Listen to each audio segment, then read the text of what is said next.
The U.S. with this Inflation Reduction Act, so on and so forth, and they are determined by 2030, 80% of them will flip from fossil fuel-based to renewable-based. So it is going there, and it is happening. We're speaking today with Richard Liu. He is the founder and CEO of SolarBank, CSE listed SUNN ticker, and we'll be talking about not just his company, but the solar industry overall and why we need it. What's next? Welcome, Richard, to the show. Good morning, David, and it's a pleasure to be on your show.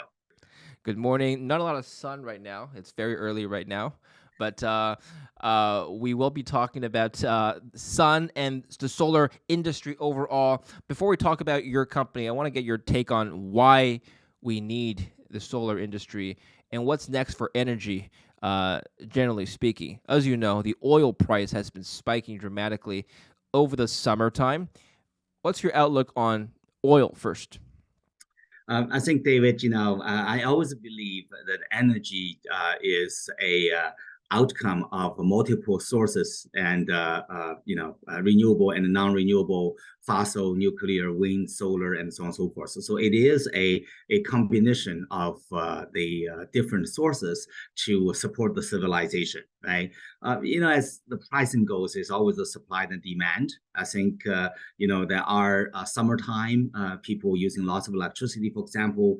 There are many gas-powered power plants, especially in the States, 80% of them using gas peakers, right? But solar plays its role. Like today, I go to Vancouver a lot, and I always bring the sunshine to your city, and I'm there. It's every time it's the sunshine. But I can tell you, Toronto today having a hell of a high temperature sunny day, and the solars are supplying power, right? So volatility is definitely there. In my view, I would say, David, I think the electricity price energy price will be, progressing as history shows, minus the volatility. But I would have to say the trend is to getting zero carbon energy. That is, gradually the fossil fuel-based energy will reduce in quantity, and the renewable energy will increase in quantity. It's interesting because the zero emissions policies have been implemented not just in the U.S. but also in Canada, in the U.K., and other countries around Europe.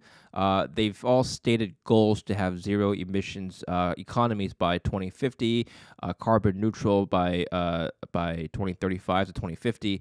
So that is the stated goal of several governments in the West. However, the oil price doesn't seem to reflect that goal. You would think that if the world is transitioning to zero emissions, why would the energy price still hover around $90 a barrel? Why wouldn't it go down, right? I think, David, the saying is that it takes effort and time to turn around a huge container ship in the ocean. I think it's the momentum, right, that at work. If you look at this one, I remember when I started this 20 years ago, we were dreaming that solar will be 1% of the energy composition. But today, I tell you, in the States, it's already 8%. When I started, the solar is unattainable. It's so expensive. But today, it's at parity, right? So even though we see the blips and up and downs, the trend is certainly getting there. Give you another example. Canada is already 80% non-fossil fuel-based energy, right? 20% to go. The U.S. with this Inflation Reduction Act, so on and so forth, and they are determined by 2030, 80% of them will flip from fossil fuel-based to renewable-based. So it is going there, and it is happening. I'm looking at charts here. Well, there's different sources for different showing different data, but they all point to the same thing, which is what you said. The trend is a decrease in costs over time for the production or utilization of solar panels. Now, can you just explain to us why over the last 50 years the price of production to produce solar energy, that is, has dramatically increased by several times? Yeah, I would say, David, first of all, is the technology advancement. I was one time in Belgium visiting a museum. I saw those extraterrestrial cells that made by Solar World in the 70s. It's about 6 centimeter diameter, very thick, and a 7% conversion rate. That's where $100 a watt is about. But today, if you look at this one, just the production cost is already 20 cents a watt solar panels already, right? The reason is the technology advancement. Now the cells are very thinner, the efficiency very high, and also because of supply the demand. When you have gigawatts of demand in the world, the production facilities are just become much, much more efficient. We're no longer building megawatt plants and so on and so forth. Everyone, including the ones moving from Southeast Asia to US now, they are all gigawatts plants, right? So because of this technology and supply and demand and the scale of production made the solar power much more affordable today. I'm reading another article. It costs about $36 to produce 1 megawatt hour of electricity from the average U.S. coal plant. It costs $24 to build enough solar panels to produce the same amount of energy. So if it's cheaper than coal right now today, Richard, why is it not our main source of energy in the U.S. right now? I think there are a couple of considerations, David. If you look at utility economics, right, every investment has its life. When you invest in a power plant, probably costs you tens of millions of dollars, if not $100 million. They have a design life. As a responsible society, what we can do, we have two choices, right? Just to blow it up and write it off, and have the ratepayers to take the short end of this Wait, thing, sorry, one or sec. have So the cost I cited, does that include the upfront capex or not? it's the total cost. This is the total cost. Yeah, Okay. yeah. So So even factoring in the initial investment, it's still cheaper to produce this equivalent amount of energy than coal. absolutely. But the issue is that those establishment, all the coal power plants, the gas power plants, they're already there. You let them gradually depreciate it to end its life. In the meantime, you don't build new ones. If you look at the U.S. government report, in the last 6 months, the major addition of generation is renewables, not fossil fuels, right? So that's a economic decision instead of have a hard stop, that you have a depreciation slope to gradually reducing it. It will happen by 2030. Okay, so right now, as of 2022, I'm looking at data from 2022. According to the EIA, we currently have the electricity breakdown is as follows: 21.5% renewables, of which only 3.4% is solar.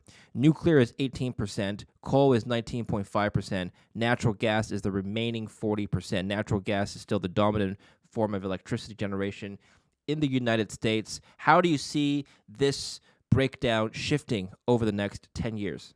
Yeah. So I was actually looking at the EIA data yesterday because we take that data very seriously. What we're looking at is the increase of solar compared to other technologies. You will see that it counted for more than 50% of the addition of new capacity in July 2023, right? So you can see that the increase, right? The way it goes now, let's say renewables already 20%, the US wants 80%.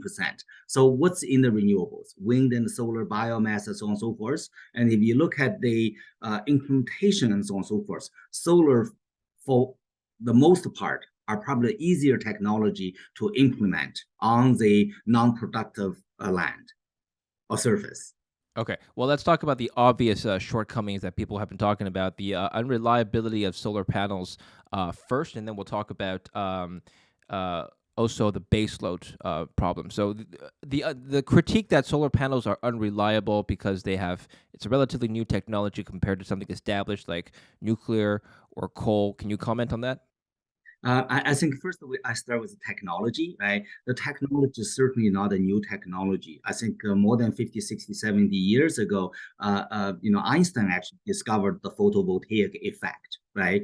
And it was not industrialized because oil and gas and hydro took the lead, much easier for people to use the industrial revolution times to produce electricity, right? But in the 70s, when there's an oil crisis happened, solar have a little flip, but technology at that time was not mature from a theoretical application to industrial application. It was actually only till the last 20 years, I would say 30 years, right? Because of this a new demand of global warming, climate change, and so on and so forth, the technology now are much mature. So the reliability of the technology now is behind us because the guarantee warranty of the system is already 25 to 30 years. So that's number one. I think people talking about the inefficiency was really about intermittency. As we all know, it turned light into electricity. If there's no light, there's no electricity, right? But people, active 24/7, right? So if our old ways is that if we need the power, just throw more coal on it, or we turn up the dial for natural gas, you cannot turn on the sun, right? So from that perspective, there is a capacity factor, like 20-30% of solar versus it's a gas plant, 30%, right? So I think that's where they're coming from about this inefficiency. But I would say, with storage coming online, right? With the levelized cost of electricity come online, with the new operating system, right? I think certainly it will give us reliability 24/7 in the coming years. What's the solution for generating power during the night? At night now, what we are doing is that nuclear is one of them, providing the base load because it cannot be easily turned up or down, right? The gas plant are shutting down because we don't need much electricity in the night. But now what we are doing is that in addition to wind and so on and so forth, we are introducing a lot of battery energy storage systems in the system to last as long as possible to beyond the sunlight or the wind blowing period. Okay. Now, so you're saying that we can't have an economy using only solar on a large scale. Correct. It has to complement other systems. Correct. Okay. Is there enough, I guess, capacity in the U.S. to generate all our electricity using solar, hypothetically? So, the saying based on NASA data is they said the sunlight, 1 hour sunlight, can support the Earth at least for 1 year. Right? You can see how much power was thrown at Earth, every hour, right? The issue is that are we converting them? Are we storing them? Are we actually using them, right? So that's where I would say it is really a matter of time. I think Elon Musk did a calculation. They said, even I think, don't quote me on this one. I could be wrong with sources. I think there's something about if we pave all the highways in the States with solar panels, we will have more than enough power to power North America, right? So that's where I would say there's enough power, which is over time that will gradually, have that power, but also using battery storage or other means, to store them over the 24/7 period. I'm guessing the land investment is probably the biggest upfront cost, right? Like, let's take a look at the picture behind you, like your virtual background. In that example, how much would that land cost to buy that farm? This Yeah. is the 7 megawatt solar farm. It's built on a zoned industrial land. It's non-agricultural, and it's about 30 acres. I think the owner of the land was really, hoping to build some industrial warehouses and so on and so forth in rural upper state New York. Didn't happen for decades, and then even the hay will not grow productively. So we sat down with them, and we were able to turn this one into more productive, profitable for the landowner. Right. So that's what happened with the 7 megawatts community solar farm, which means the power are supporting about 600 households in the neighborhood. They use green energy. Solar tax breaks in the U.S. Governments have been presenting or providing incentives. Can you tell us about some of these incentives that are currently in place and perhaps how they may change in the future?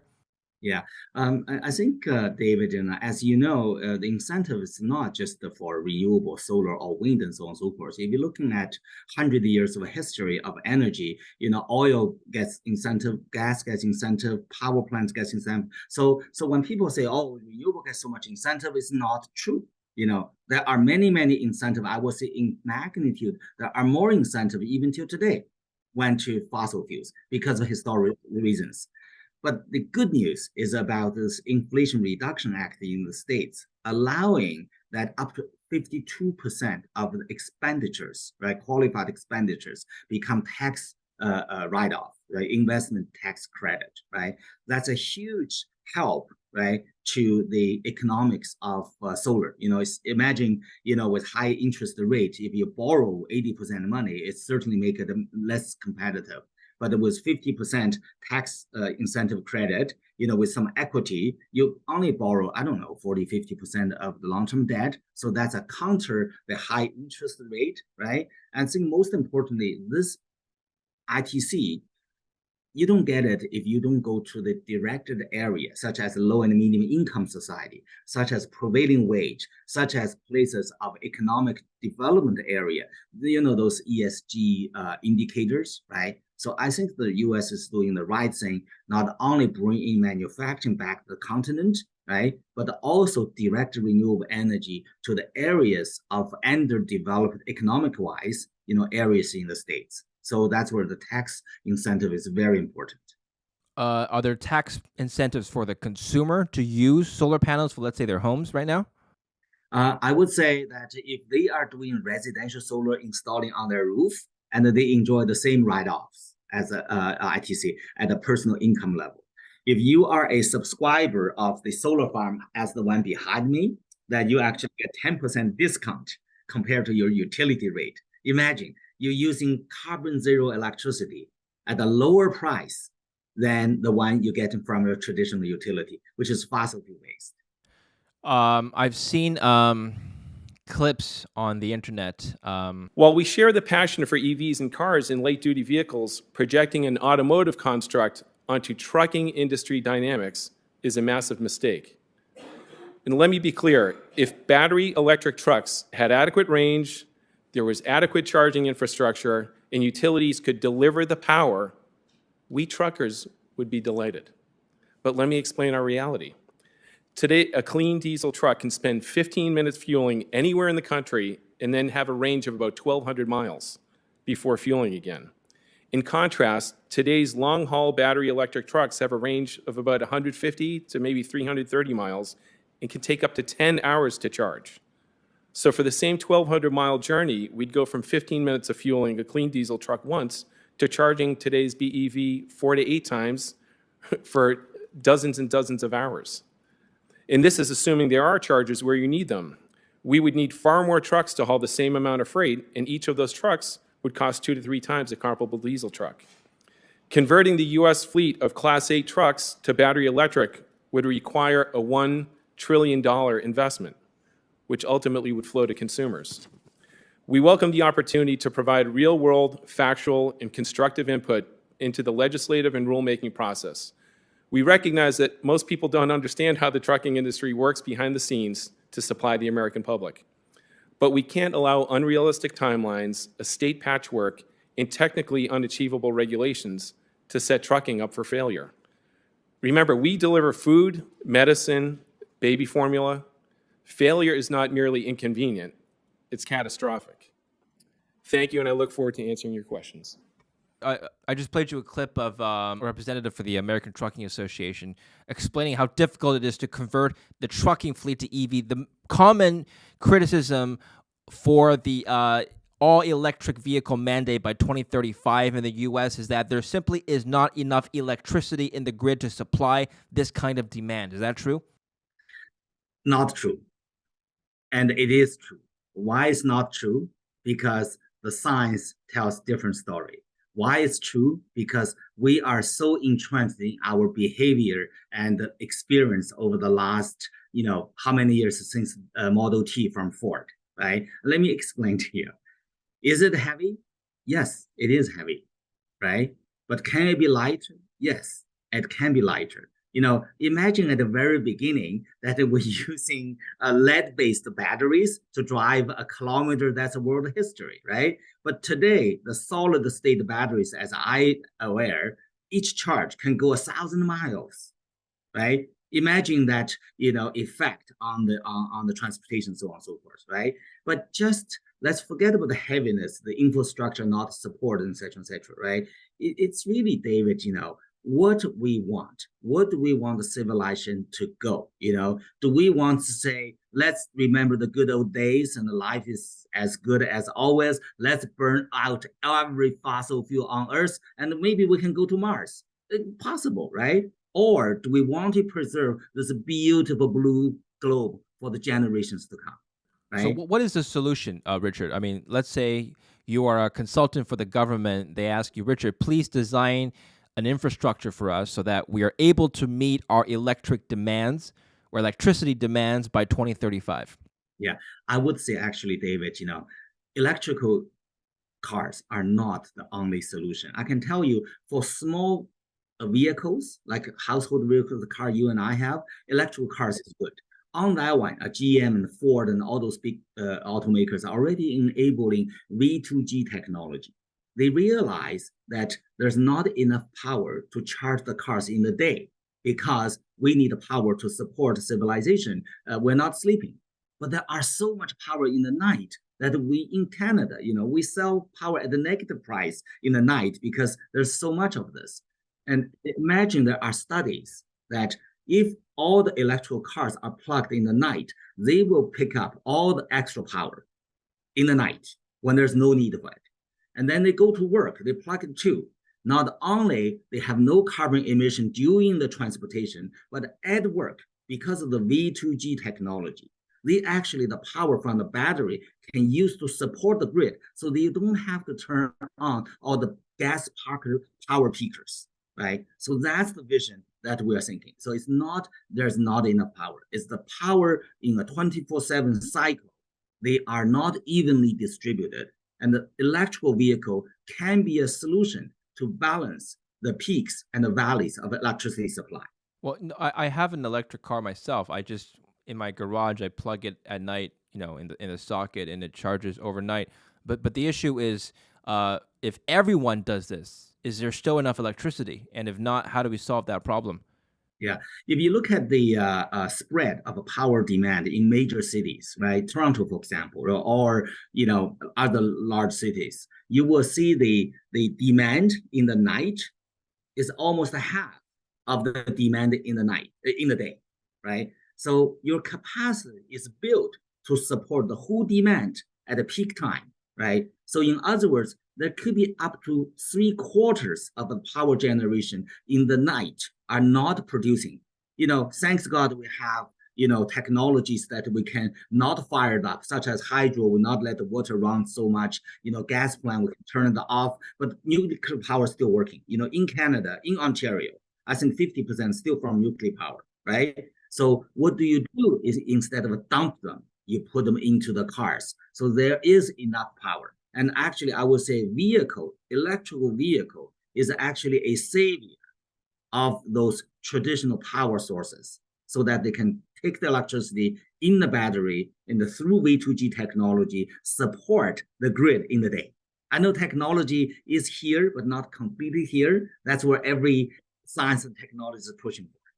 Can you evaluate the critique that electric vehicles are actually dirtier for the environment than gas vehicles because of the production of the batteries and the critical minerals required to be put into the batteries, the extraction of these minerals and the mining, very environmentally unfriendly is the criticism? Can you evaluate? I would say that it does increase the demand for certain minerals, right? And but it certainly reduced the demand for high carbon minerals such as coal and oil and gas and bunker oil and so on and so forth. And I can tell you one of my major investors is in the shipping industry. They are already building green ammonia powered ocean going containers. And David, as you know, the major emission those ocean going containers, it could be as big as a small city, right? Imagine that they, instead of burning bunker oil, they burning green ammonia, right? So from that perspective, I would say, is it dirtier compared to what? Is it dirtier compared to what time frame, right? And is it dirtier, are we talking about sustainability or are we talking about a one-time event, right? So those are the questions I will ask the people have that view. It's valid if you look at a cross-section of a moment of history. But is it true, given the 100 years of fossil fuel history with mankind? Minerals to produce all the solar panels that are expected to be in production? I would say, the biggest mineral solar panel use is silicon. As you know, silicon is from sand, right? And the most abundant mineral on Earth is sand. Okay. We all enjoy it on the beach, But copper, silver, other base metals, critical metals, lead, are those things, and of course the lithium for the batteries. Are those minerals still abundant? I would say, David, everything has a limitation, right? As the demand increase, the supply will be stressed, and maybe there's not enough. But I would say at this moment, we are far from unknown. But even if there's not enough, David, mankind is such a good thing that we're always inventing things, right? We don't have to stay on lithium-ion batteries. We don't have to stay on silicon. We're now already talking about the calcium-based solar cells and coppers. We can use aluminum. As you know, aluminum is very abundant. If we cannot use aluminum, we may be using superconductors, carbon-based superconductors. Right? So I think the demand, when the challenge comes, in history, we will be able to overcome it.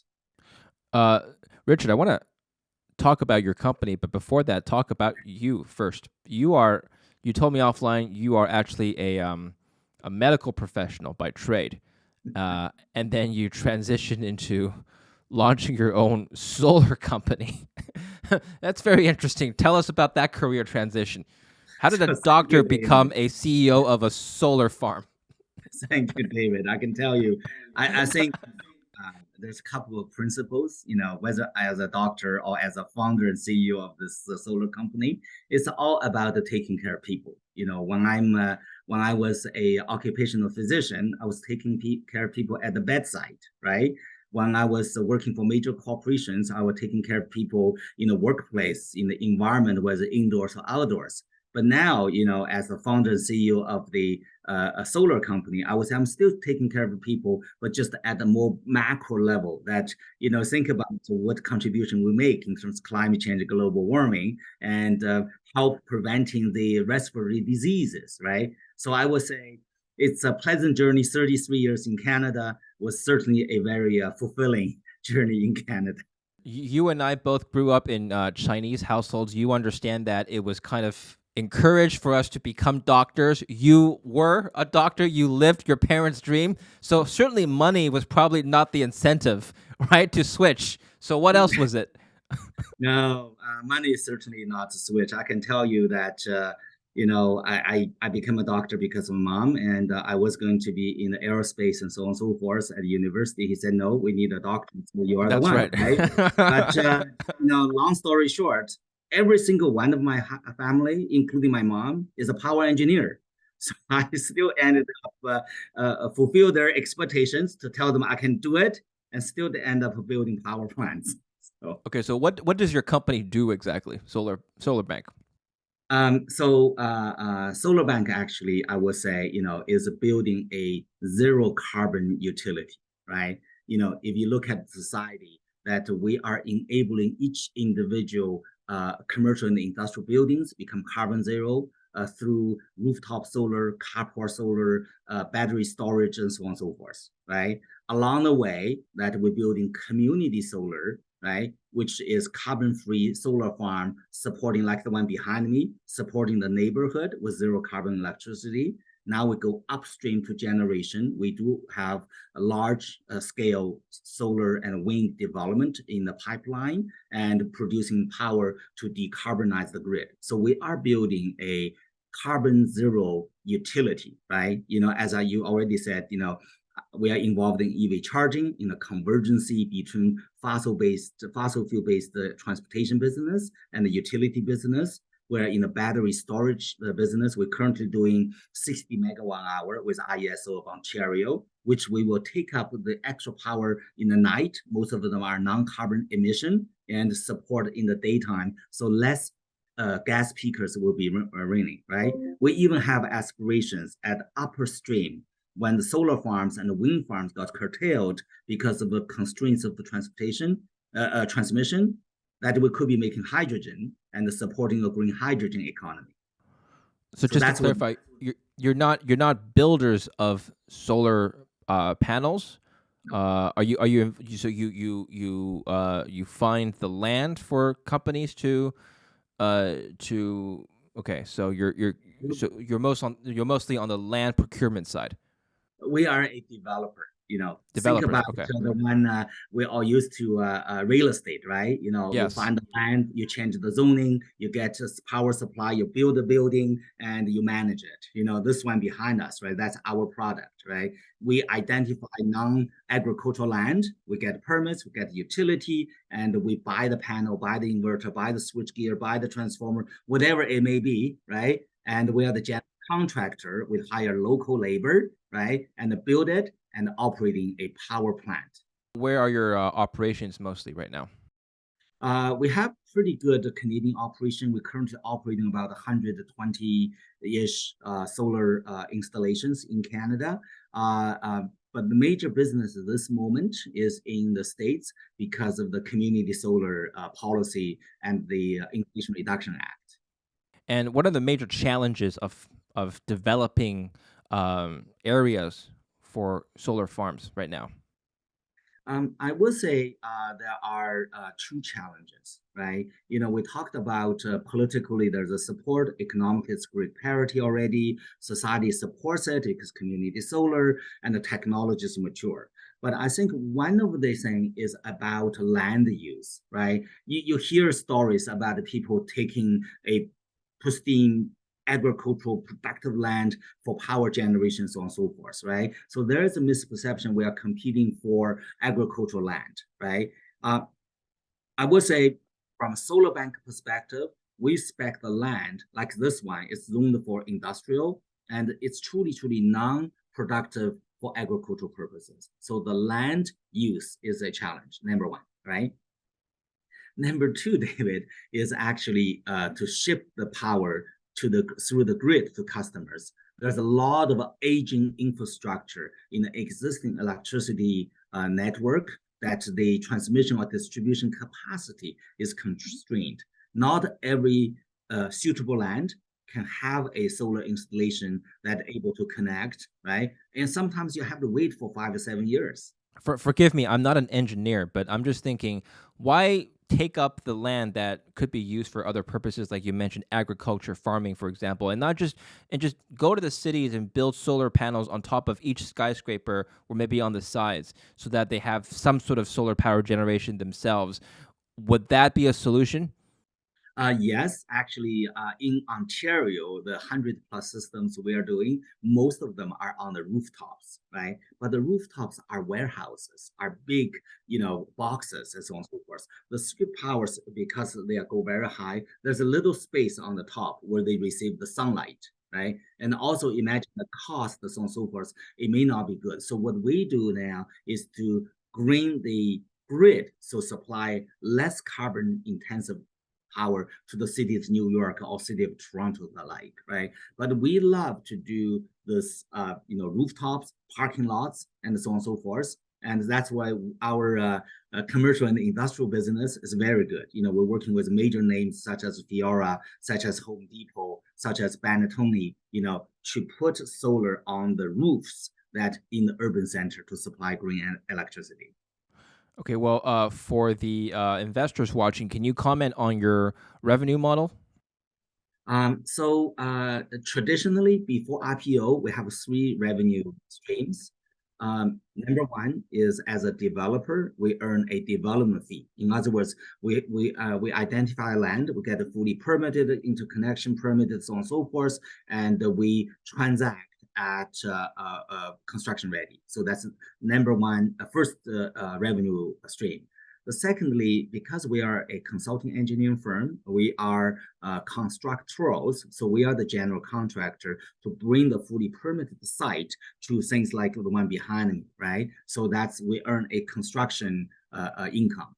And thirdly, that as this build operational, they need ongoing operation maintenance. So we earn a income from operating the solar farms, right?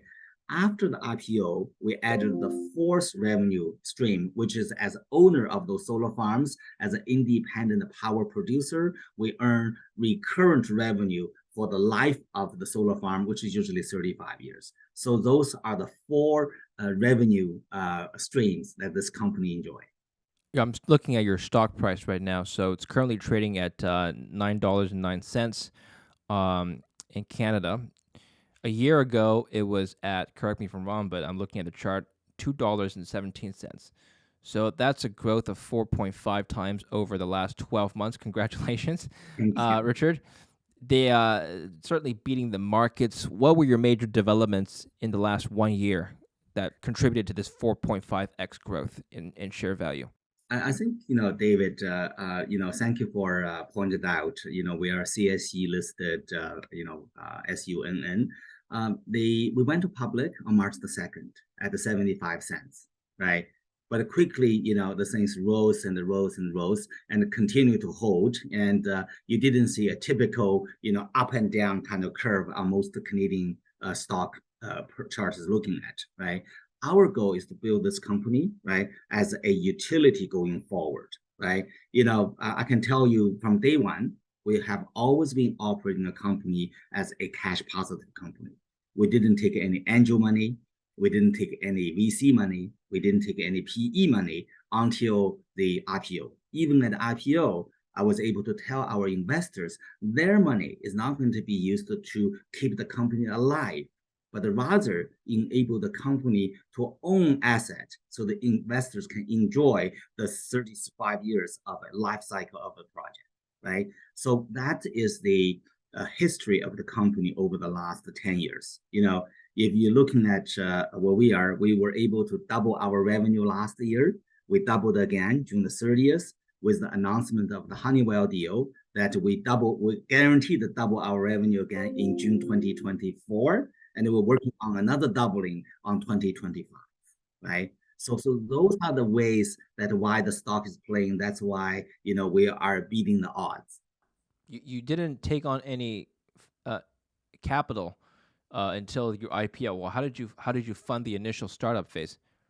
I think, David, I'm a dumb utility guy. I always count on how much cash in my pocket and do what I can. So that's why. So David, I tell you, the people in this company has been more than 10 years of grind happily, right? We didn't make rich overnight. We didn't just, pump and dump, right? Because we are determined to be a carbon zero utility in the years to come, right? Slow but surely. What's your next objective? So I think a couple of objectives. I think we have a technology roadmap, as you know, that building a carbon zero utility, right? And we are involved in generation, transmission, and the service technologies. Market-wise, we are focusing on Canada and the US. We are looking at some European expansion, and so that's the market.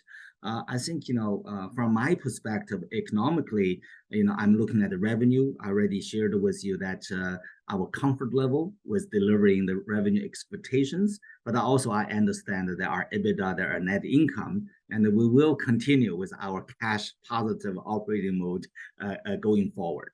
That all depends on the pipeline we put in place, which is very solid, up to about 1 gigawatts now, right? That gave us long-term sustainability going forward. Final question. So going forward, which types of areas or what kinds of land are you looking for development in the future? I think we have a few criteria. Number one, we are looking for non-productive, low economic land. Taking Honeywell deal, for example, right? We are currently building Geddes, for ourselves, which is on a closed landfill site, right? We are building 3 for Honeywell for $41 million, right? For Honeywell to own to achieve their ESG targets on a brownfield, right? We actually build another one many years so on and so forth. So that's secure more sites, right? I think as we going forward now, we not only got validation in Canada and the US through major corporations such as Honeywell.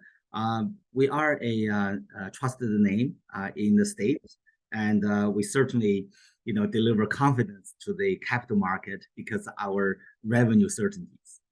One piece of land that I notice is not productive: deserts. Arizona desert, for example, Nevada desert. Why is that not filled up with solar panels right now? I mean, maybe there are farms there. I'm just saying, what? If I think someone did an analysis, if you occupied a certain area in the U.S. and lined up every square meter with solar panels, you should have enough power to power the entire nation. Absolutely, that's the case. I think you must have read my confidential memo to the board. No, I did not. It was something else. We are actually quite active in Arizona, Nevada, Dakota, those places, working with communities there to develop solar installations on the deserts, right? A couple of challenges. Because it's deserts, there's not much a need for electricity, so the infrastructure is very weak, right? Even though you can put the panels on the ground, but how do you ship them out, right? So there's a lot of transmission distribution constraints. So we're working with utility. How do we balance this investment so that we can, cover, let's say, 10 square miles of a desert land and supply the power to the nation? Generally, when you make a big investment in a utility company like this, what's the payback period? How many years before you make back CapEx? I think, because of utility that we are subject to the same utility economic principles. When I was at Enbridge and Toronto Hydro, I used to, defend the rate case in front of OEB, which is our regulator. The regulated return for utility is about 8 to 9%. And that is the target that we are delivering to the market. Excellent insights. Thank you for sharing with us your company. Richard, where can we learn more about SolarBank? I think our website, David, if you can put it up there and with your report, and certainly there are contact infos. I usually get the report, and I'm certainly available to have a more additional chat with people like yourself, and really appreciate the opportunity. Yeah, well, looking forward to speaking with you again, Richard. Thank you, and we'll put the link down in the description below. Make sure to follow SolarBank. Appreciate your time once again, Richard. Good luck, and we'll speak again next time. Thank you so much, David. Thank you, and don't forget to like and subscribe.